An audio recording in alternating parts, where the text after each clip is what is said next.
Magandang hapon po sa inyong lahat ano, alauna na, alauna mahigit na.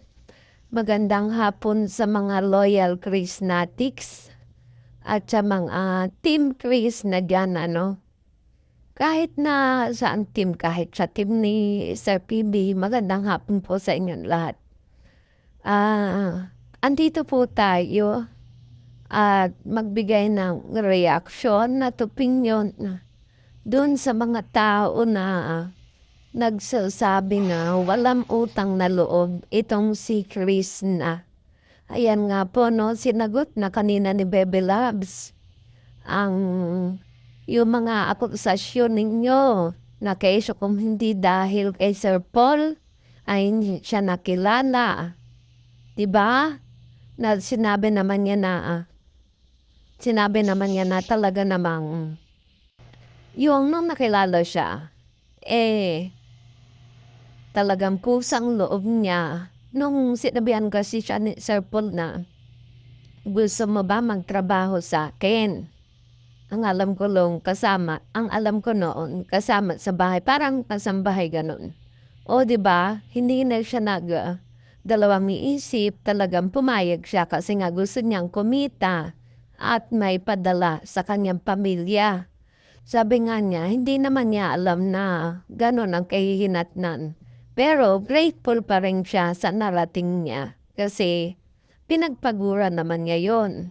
At isa pa no, nilinaw ni Bebe Labs kasi may nagsasabi daw na yung pinagawa ng bahay pera na pera ni Sir PB. Sabi naman ni Bebe Labs, tumulong naman si Sir PB. Pero karamihan syempre doon ay pera niya. At meron din tumutulong na alam ko na iba na generous kasi naririnig ko meron din. Pero syempre, ang pinakangano nun kay Chris na yung kinikita niya sa YouTube. So, sana dun sa mga gumagawa ng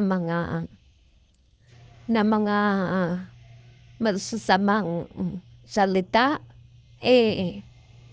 sana wag kayong manghusga agad. Diba? Pangit po yun ang huhusga ng kapwa kasi hindi naman natin alam, diba? Hindi natin alam ang katotohanan. So, ayan na nga, no, sinagot ni Bebe Labs lahat ng mga paratang ninyo. Diba? At ito na nga, itong yung si Lola siya pala ay team team PV. Ay, then wala naman tayong magagawa. May ganun po sa lagay. Meron talagang ganun na meron boto sa ganoon, boto sa ganyan. Boto ka halimbawa 'di ba, sa mga artista may boto sa ganyan, may boto sa ganon. Di natin maiiwasan 'yon. Lalo na pag sa mga lola, 'di ba? Ganun 'yon. Wala Ganun talaga. Iba-iba kasi ang type ng bawat pamilya.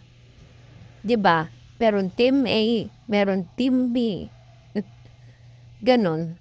So, ipabaya na lang natin kay Bebe Labs yun. Siyempre, siya naman ang nakakalam, 'di ba?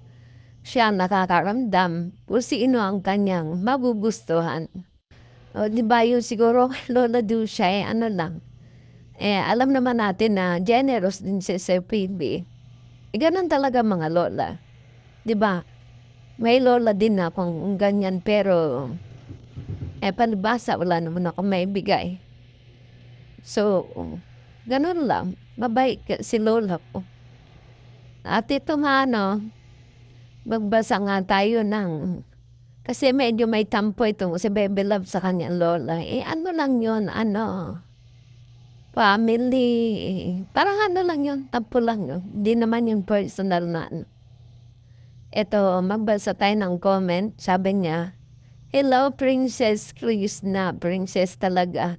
Hayaan mo lang si Lola. Just do the things make you happy. At huwag mong isipin masyado ang mga problema na hindi naman sa'yo. Ipatuloy mo lang ang mga pangarap mo at manalig sa Diyos palagi. Advance happy birthday, Princess. watching from USA. Wow! Grabe naman. Grabe talaga mga subscriber ni Bebe Loves, ano, mga important. Sana all. O, di ba? At ito na nga, no, tinutuloy-tuloy na ulit yung pagpapagawa ng bahay niya. At ayun na nga, yung kanyang tsuhin na si King Kong ay nagtatrabaho na rin doon. Dati alam ko hindi kasi nakikita ko parang iba eh. Tapos ito, sabi pa, oo, may matanda na ganyan, kaya patient lang talaga. Sayawan mo na lang. Ano lang naman yun, siguro tampol lang bilang na apo. Siyempre, pag matanda ka na, nakakapagbitaw ka kasi ng salita na medyo may tama. Gano'n, medyo may kirot. Pero okay lang yung ganun talaga pag pamilya. Hindi may iwasan yun. Kapit lang, huwag susuko. Panalangin mo na lang, di ka pababayaan. Totoo po yun. Basta laban lang. At alam naman natin kay Chris na no, talagang lumalaban siya. Kasi sabi nga niya, nalabanan nga niya lahat ng mga bashers niya, di ba? Pinaglaban niya yung sarili niya, natiis niya lahat ang mga below the belt na mga pambaba sa kanya. So ngayon pa kaya niya hindi may paglaban?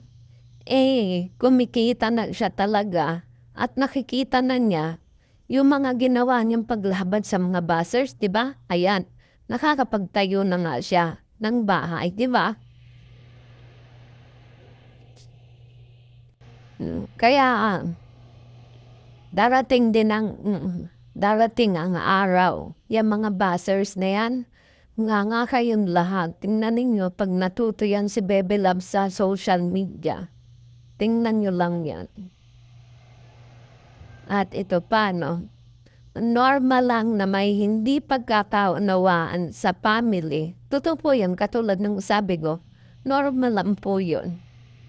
Pero sa akin kasi, sa part ko, mabait talaga lola ko, sobrang bait. Inaano ko nga lagi yun, inakapaka, pinipirat-pirat ko yung ano niya. Diba? Ganon. Hindi naman, cringe na parang tumaba ka na. Ay, hindi. Payat na. Si Bebe Loves pero bagay sa kanya, diba? Para lalo siyang kuminis. Tama. At yun nga na makikita natin si Bebe Loves, hindi mo na doon tumutuloy sa kanyang lola. Gumawa siya ng bahay-bahayan.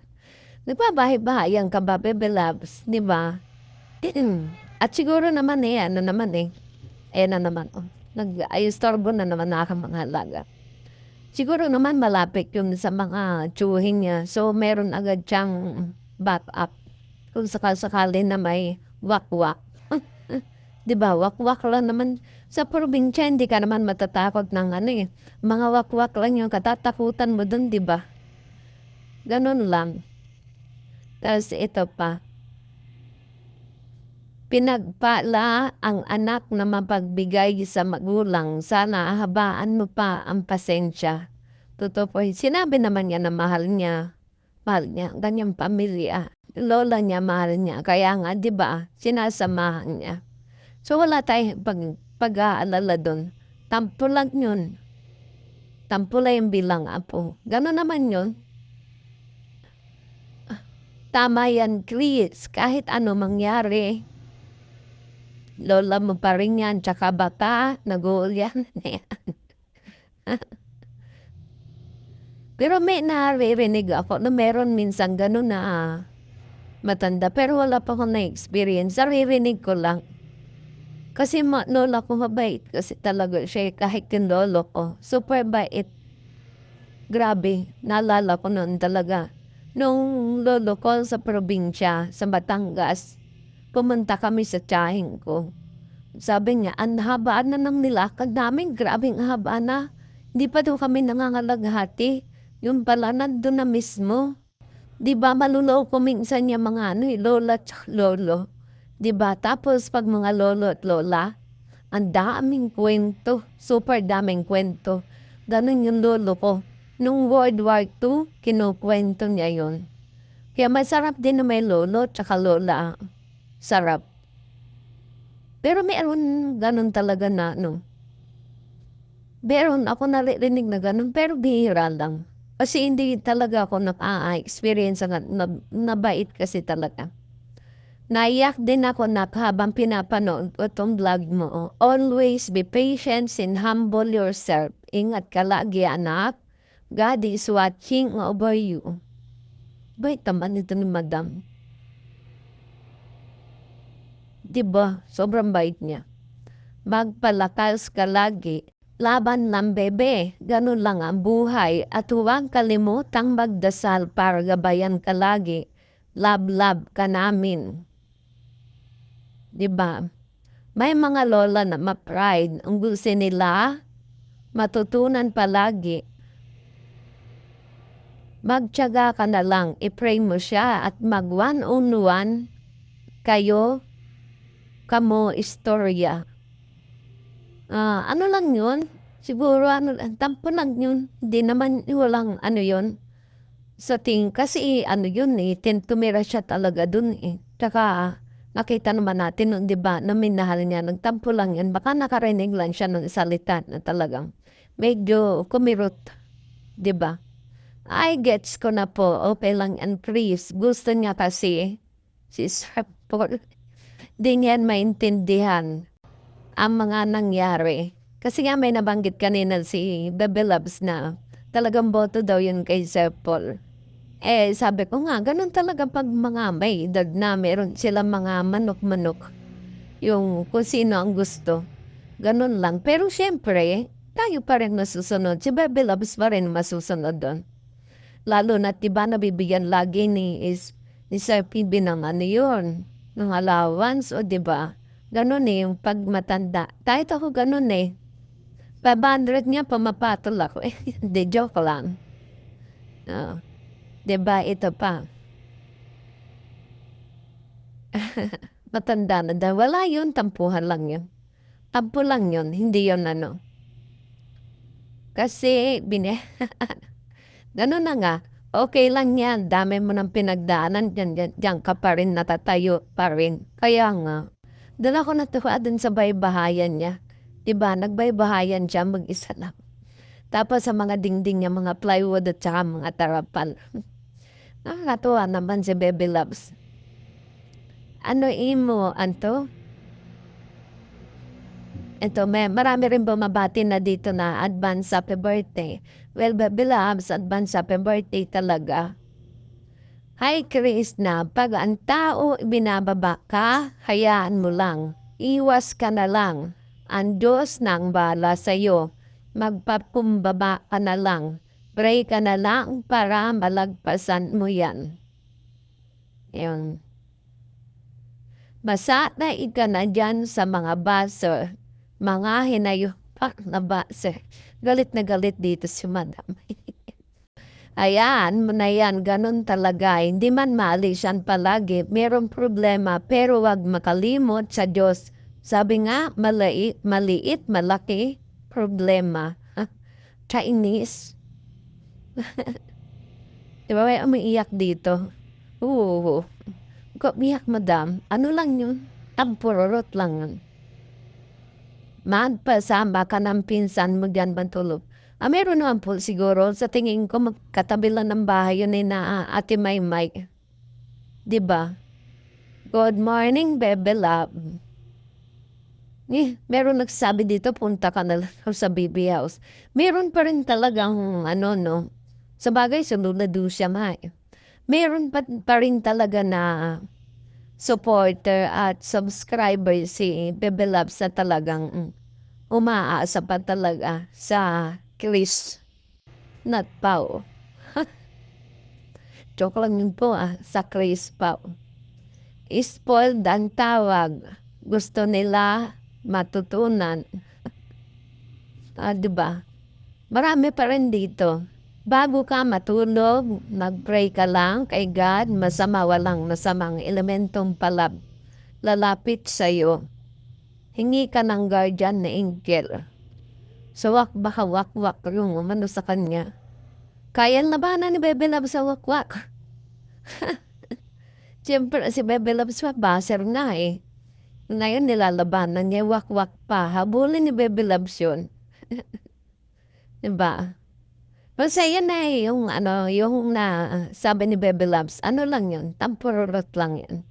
So, wag natin masyadong personalin. Tampururot lang yun, 'di ba? So, gano'n na lang ano, malapit na ring matapos ang bahay ni Bebe Loves sa alam ko maraming natutuwa diyan na mga subscriber niya at saka follower. Siyempre ako rin tuwang-tuwa kung ano ng kalalabasan, 'di ba? Nakakatuwa 'pag gano'n kasi kaya ka matutuwa kasi alam mong pinagpaguran mo 'yon. Pinagpaguran niya, dugo at pawis niya ang puhunan do'n. Grabe yung pagod niya. Grabe yung pambabas ng baser na tinamon niya para patayo yung magandang farmhouse na yun, 'di ba? So, patuloy para nating suportahan at ngayon nga lalong tumataas ang subscriber niya, 'di ba? Ayun na lang. At ipagpatuloy pa rin natin ang ating panalangin para kay Bebe Loves sana magtagumpay siya sa lahat ng kanyang mga pangarap sa buhay.